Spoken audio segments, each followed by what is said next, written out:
Assalamualaikum warahmatullahi wabarakatuh.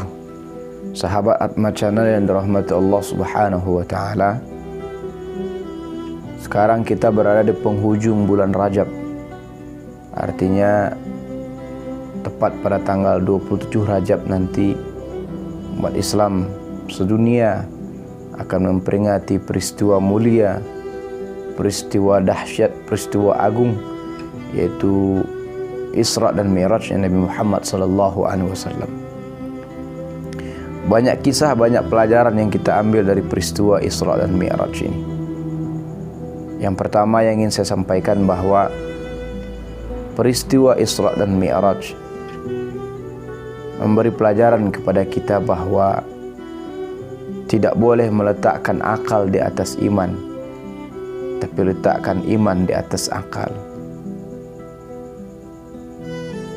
Karena kalau kita letakkan akal di atas iman, maka sungguh akal tidak akan mampu menerima peristiwa Isra dan Mi'raj ini, karena memang dia tidak masuk akal. Namun kalau kita letakkan iman di atas akal, maka peristiwa Isra dan Mi'raj ini begitu mudah kita menerima. Sebagaimana Abu Bakar As-Siddiq radhiyallahu an menerima dengan mudah.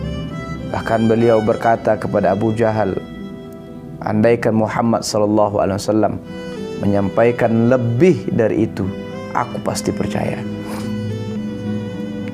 Maka di dalam Islam ada masa kita menerima sesuatu itu berdasarkan akal kita, tapi ada momen di mana kita menerima sesuatu itu berdasarkan iman kepada Allah Subhanahu wa taala.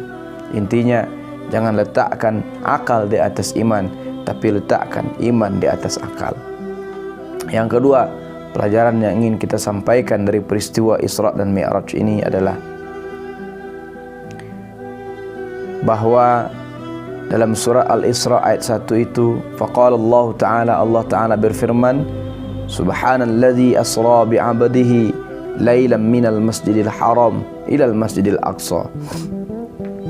Allah tabaraka wa ta'ala memperjalankan hambanya Nabi Muhammad SAW dari masjid ke masjid, kemudian dari Baitul Maqdis beliau naik ke Sidratul Muntaha menerima perintah sholat.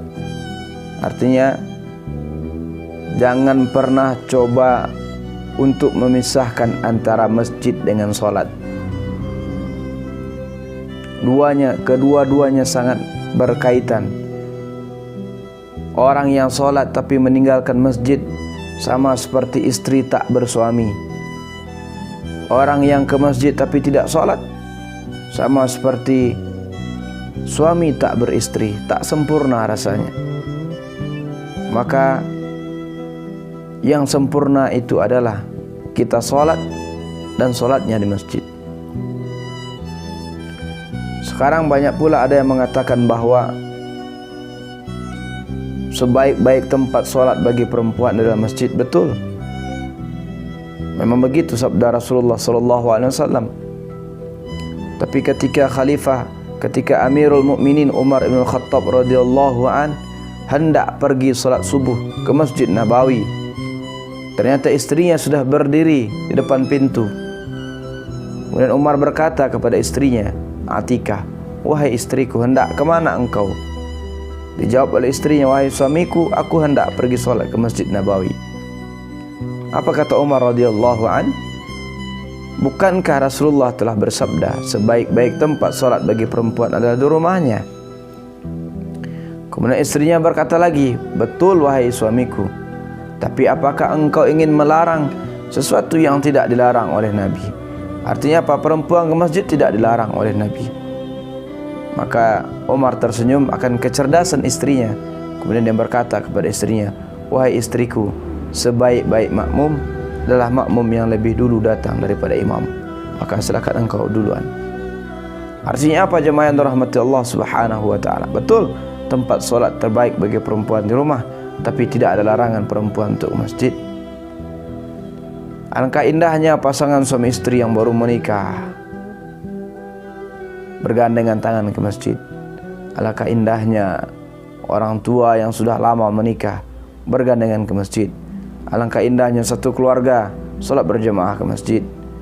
Mumpung kita hidup di negeri yang Allah berkahi, negeri pertiwi, negeri persada, negeri Indonesia. Apalagi sekarang hidup di ranah Minang, ranah yang diberkahi Allah Subhanahu wa taala.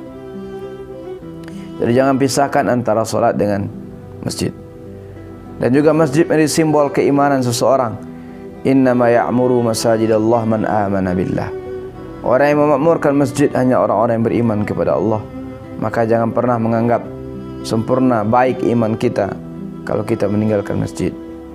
Kemudian yang ketiga yang ingin saya sampaikan adalah Nabi Muhammad sebelum menjadi Nabi dan Rasul adalah orang yang sangat dicintai di Jazirah Arab.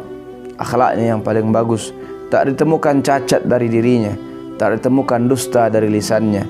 Begitulah Nabi Muhammad SAW. Lalu Allah muliakan beliau menjadi Nabi dan Rasul, mendakwahkan Islam. Lalu apa yang terjadi ketika peristiwa Isra dan Mi'raj itu? Sebelum peristiwa Isra dan Mi'raj itu, atau pada peristiwa Isra dan Mi'raj itu, Nabi Muhammad mengalami tahun yang terkenal dengan Amul Husni, tahun duka cita.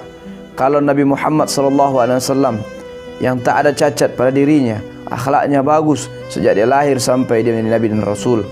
Kemudian dia dibimbing oleh wahyu, dituntun oleh malaikat Jibril alaihissalam, mendapati dalam hidupnya tahun-tahun penuh duka, mendapati dalam hidupnya tahun-tahun penuh cobaan.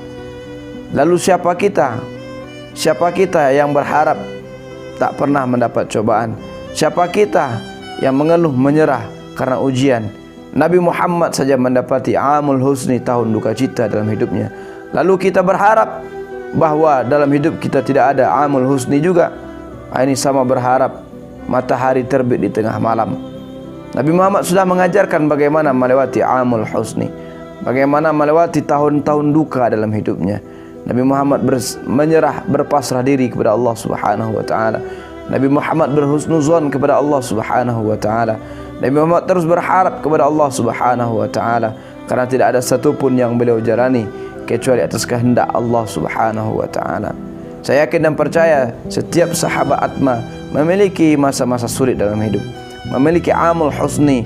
Tugas kita adalah bangkit, segera bangkit dan berjuang lagi, bukan tidur, apalagi berpasrah diri, apalagi berputus asa. Nauzubillah, tsumma nauzubillah. Tetap semangat. Innallaha la yughayyiru biqaumin hatta yughayyiru ma bi anfusihim. Allah tidak mengubah Amul Husni menjadi Amul Sa'adah, tahun berbahagia, kecuali kita bangkit berjuang bersama, insyaallah. Semoga Allah Ta'ala memberkahi kita di bulan Rajab ini. Dan tinggal beberapa hari lagi, jangan lupa lazimkan doa, Allah membarik lana fi Rajab wa Sya'ban wa ballighna Ramadan. Ramadan adalah satu-satunya ibadah yang Rasulullah SAW berdoa 2 bulan sebelum ibadah itu datang. Maka jangan sia-siakan bulan Ramadan. Persiapkan dari sekarang. Siapa yang matang persiapannya, dia akan menikmati perjuangannya. Tapi siapa yang rapuh persiapannya, dia akan tersiksa dalam perjuangannya. Barakallahu fiikum. Semoga Allah memberkahi kita semua. Wassalamualaikum warahmatullahi wabarakatuh.